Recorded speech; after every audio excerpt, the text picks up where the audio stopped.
anak. Oke, assalamualaikum warahmatullahi wabarakatuh. Pada pagi ini saya tidak sendiri, saya bersama Bapak Muksin ST selaku guru teknik kimia industri dan selaku pengelola bengkel lab kimia. Alhamdulillah, sesuai dengan jadwal kita akan melaksanakan supervisi akademik. Dan kebetulan sesuai dengan jadwal, saya selaku pengamat supervisor akan melaksanakan pengamatan terhadap Bapak Muksin dalam menyiapkan pembelajaran dan melaksanakan pembelajaran sampai ke pasca pembelajaran nanti. Oke, baik. Assalamualaikum Pak Muksin, bagaimana kabarnya? Alhamdulillah. Sehat Bapak ya. Bagaimana kabarnya Pak? Baik. Nah, setelah kita melaksanakan kurikulum baru, bagaimana pembelajaran sekarang?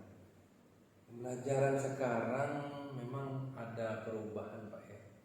Dari dulunya kita pakai RPP, sekarang modul ajar. Modul ajar, ya. Modul ajar ini ya ada sedikit perbedaan, tapi ya tetap kita ikuti. Iya. Baik Bapak, sesuai dengan jadwal yang telah disusun, hari ini kita akan melaksanakan supervisi ajar ini yang diawali dengan prasupervisi. Bagaimana Pak Muksin, apakah sudah siap? Sudah Pak, ini sudah saya siapkan modul ajarnya. Modul ajar. Oke, boleh saya pinjam Pak? Silakan. Ya, terima kasih Pak Muksin ya. Oke. Nah, ini kayaknya sudah komplit ini Bapak. Iya. Menggunakan metode ajar kita project based learning. project based learning. Project based learning. Terus dengan memperhatikan diferensiasinya. Oke, baik. Bapak, sebelum kita melaksanakan supervisi sebagai awal kegiatan ini, saya akan melakukan beberapa pertanyaan terkait dengan rubrik penilaian pada hari ini, gitu Pak ya. Bapak sudah merencanakan modul pembelajaran ya? Iya, Seperti ini Pak ya? Iya. Oke, baik. Nah, ini menarik sekali Pak. Sudah menggunakan pembelajaran Ya, baik Bapak. Nanti pada saat supervisi kelas, saya akan mengamati dan saya akan menilai sesuai dengan rubrik penilaian yang ada Pak. Gitu ya. Jadi sesuai dengan rubrik penilaian. Apakah nanti pembelajaran yang Bapak lakukan itu sesuai dengan pembelajaran berdiferensiasi, baik mulai dari awal pembelajaran, proses pembelajaran, kemudian akhir pembelajaran. Nanti saya juga akan melihat Bapak mendengar respon para siswa dalam proses pembelajaran ini nanti Pak. Iya. Mungkin sebelum kita melaksanakan supervisi kelas nanti, ada beberapa hal yang perlu kita sepakati Pak. Setuju Pak ya? Setuju. Pak. Nah, kompetensi apa yang ingin Bapak kembangkan pada proses pembelajaran supervisi akademik kali ini Pak? Kalau saya amati Pak ya, ini memang yang mau saya angkat ini tentang pembelajaran berdiferensiasi tadi Pak. Berdiferensiasi ya. Karena kemampuan anak ini memang berbeda. Iya. Tapi saya yakin minatnya itu juga ada. Cuma kemampuannya saja yang mungkin kurang. Maka itu saya pengennya melakukan metode pembelajaran yang berdiferensiasi tadi dengan cara nanti saya kasih asesmen awal dulu Pak, untuk mengetahui kemampuan awalnya, kemudian bisa kita ketahui minat mereka seperti apa, baru nanti kita kelompokkan. Berarti fokus daripada diferensiasi Bapak yang akan kita supervisi ada terhadap kontennya Bapak. Konten, Betul. konten, minatnya. Baik Bapak. Nah, coba Bapak jelaskan indikator ketercapaian dan tujuan pengembangan yang diinginkan pada proses diferensiasi kontennya Pak. Kalau ingin saya capai, yang pasti anak-anak bisa memahami tujuan pembelajaran, kemudian bisa merasa nyaman juga dengan pelajaran yang ada, kemudian bisa mengetahui minatnya seperti apa. Oke, baik Bapak, sempurna sekali apa yang tujuan ini disampaikan, kemudian indikator pencapaiannya menemukan minat bakat dari belajar tadi. Terima kasih Bapak atas jawabannya. Silakan Bapak mempersiapkan diri. Kita akan ketemu pada supervisi kelas di jam ke-6 dan ke-7 nanti. Baik Pak. Kita akan melaksanakan supervisi kelas di kelas atau di lab? Di lab saja Pak. Di lab saja. Oke. Karena kita materinya ini kan tentang literasi Pak, tentang praktikum. Jadi sekaligus kita di laboratorium saja. Oke, terima kasih Bapak ya. Sampai ketemu pada jam ke-6 dan ke-7. Baik, makasih sama-sama Pak.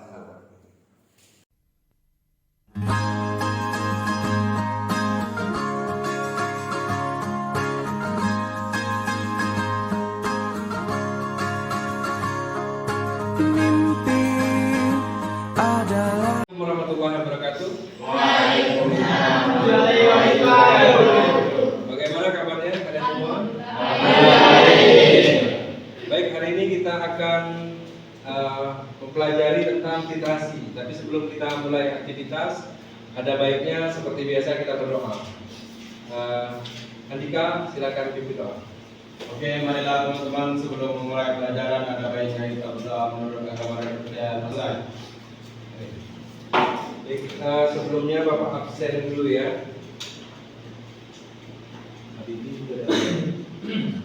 Alisa, Andika, berarti yang tidak hadir ada 3 orang ya. Iska, Dedi, sama Azri. Baik.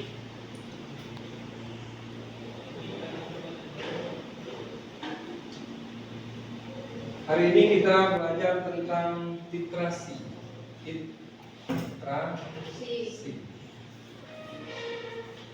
Apa itu literasi? Ada yang sudah tahu literasi? Belum ya, karena baru hari ini kita mau belajar. Literasi ini adalah suatu metode kita untuk mengetahui kadar asam dan konsentrasi dari suatu zat. Contohnya begini. Kita dalam kehidupan sehari-hari pasti pernah dengar, oh air itu tercemar, oh kolong itu tercemar. Nah, kalau tercemar, yang kita lihat itu dari apanya? Biasanya, coba Andika bisa bilang kolong itu tercemar. Karena apa? Kira-kira karena apa? Warna airnya. Terus apalagi kira-kira? Baunya kali ya? Iya. Bau ya. Kalau bau tercemar pasti kita bilang baunya. Terus apalagi kira-kira? Keadaan apanya? Banyak sampahnya. Banyak sampah, bisa jadi sih ada pencemaran jadi di dalamnya karena banyak sampah itu banyak mikroorganisme hidup di sana. Okay? Terus apalagi? Biasanya airnya itu berbusa, gitu ya, banyak busa-busanya juga gitu. Nah, itu indikasi tanda dia tercemar. Bagaimana kalau airnya jernih? Kita mau bilang ini tercemar atau tidak? Atau asamnya tinggi atau tidak? Airnya jernih, kan tidak bisa kita pastikan ini tercemar atau enggak sih, karena jernih. Nah, jadi fungsinya itu kita harus uji dengan literasi ini. Kita lihat kadar asamnya, apakah asamnya tinggi atau basanya tinggi. Tidak bisa cuma kita lihat dengan mata saja. Kalau dengan mata saja tadi kelihatan kotor, berbusa, ya seperti itu. Makanya kita melakukan literasi ini. Jadi literasi ini nanti semisalnya kita mendapatkan, jangan dimatiin ya, coba terus ini. Misalnya nih,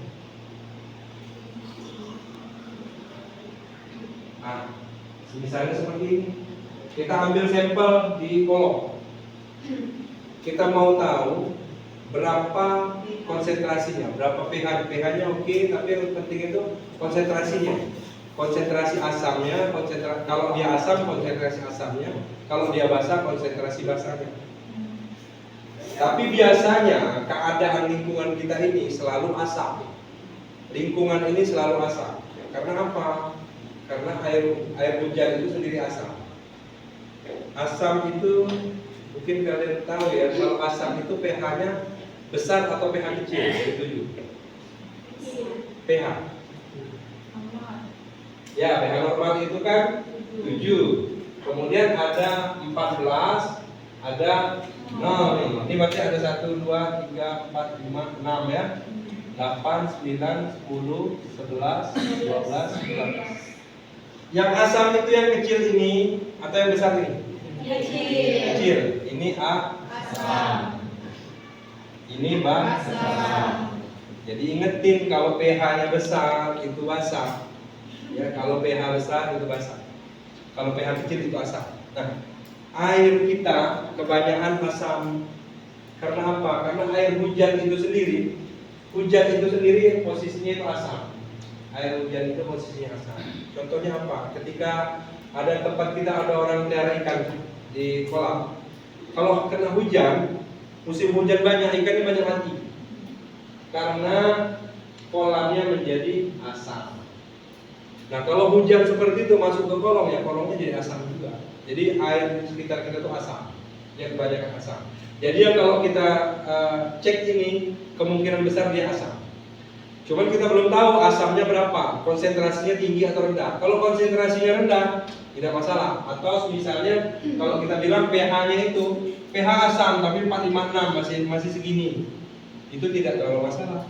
Tapi kalau pH-nya sudah rendah begini, itu sudah asamnya asam kuat. Ini bahaya, tidak boleh dikonsumsi. Mimpi adalah kunci untuk kita menaklukkan. Adalah molaritas HCl yang akan kita tentukan. Oke. PA-nya adalah Kalau ini adalah perhitungan untuk mencari molaritas asam. Masih ingat ya, HCl sampai di sini dulu video ini. Seperti yang Bapak sudah kasihkan ke kalian tadi, itu adalah soal untuk pengetahuan awal ya, pengetahuan awal kalian, asesmen awal. Nah, silakan dikerjakan, kemudian nanti dikumpulkan ke Bapak. Silakan dikerjakan asesmen awal itu.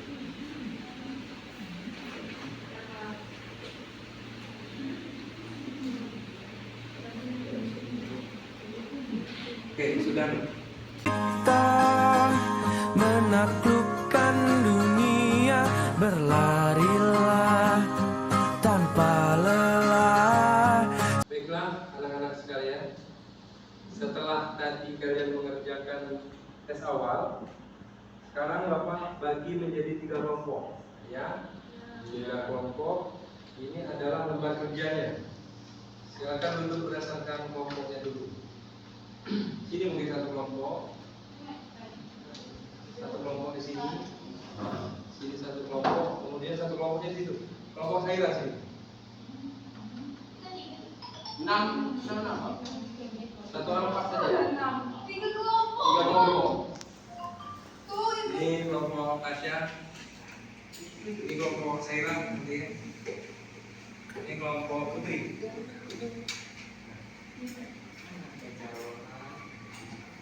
Itu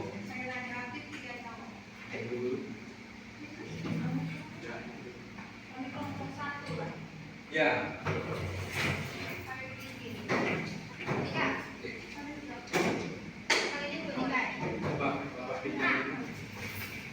Kelompok 1 kelompok Tasya, kelompok Saira kelompok 2, kelompok Putri kelompok 3. Jadi diisi itu ya kelompok, nama anggota kelompoknya. Kemudian di sini ada tujuan pembelajaran kita. Tujuan pembelajaran kita yang pertama,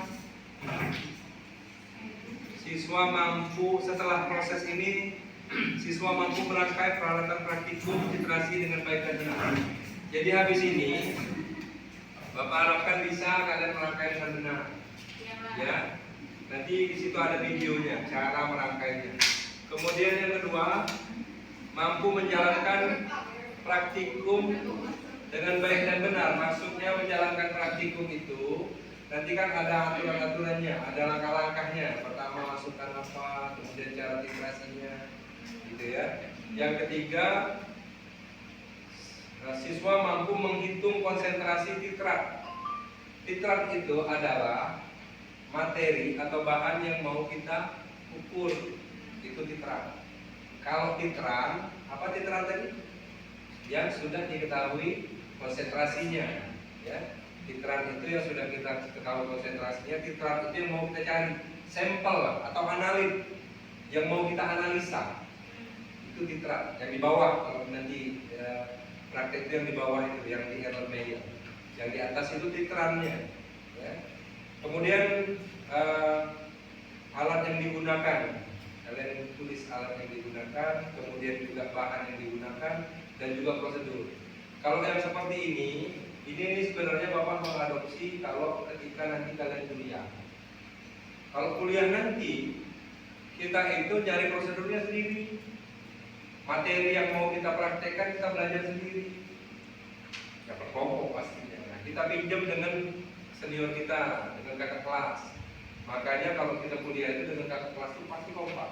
Karena kita butuh gitu. Butuh untuk percobaan-percobaan diri kita pinjam dari mereka. Nanti juga adik kelas kita pinjam dari kita juga. Jadi seperti itu. Nah, nanti alat dan bahannya, alatnya apa saja? Tentu saja dari video itu nanti Bapak putar video itu. Semisalnya statif, klem, buret, kemudian Erlenmeyer, dan apa lagi? Kata di sini nih, namanya jumlah. Kemudian bahannya apa saja? NaOH, terus HCl, terus apa namanya? Indikator PP ya.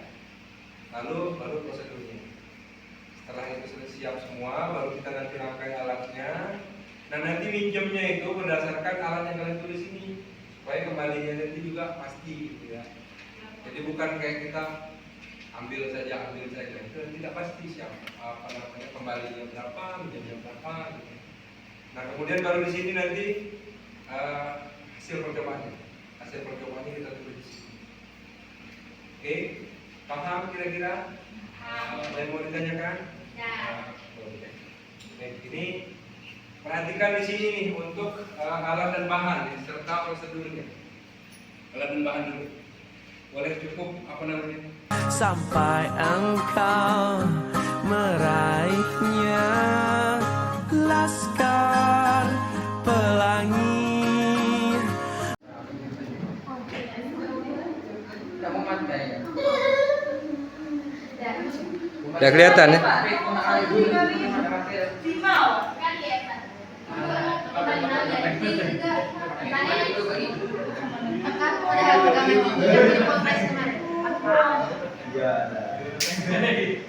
Udah kelihatan tulisannya ya?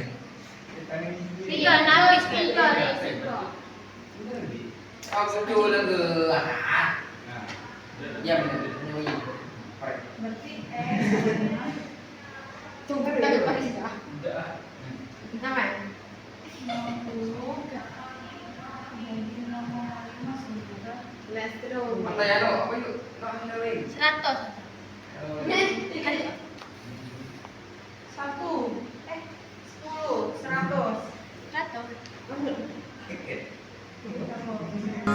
Oke, assalamualaikum warahmatullahi wabarakatuh. Bertemu kembali kita pada hari ini setelah melaksanakan prasupervisi, kemudian supervisi kelas.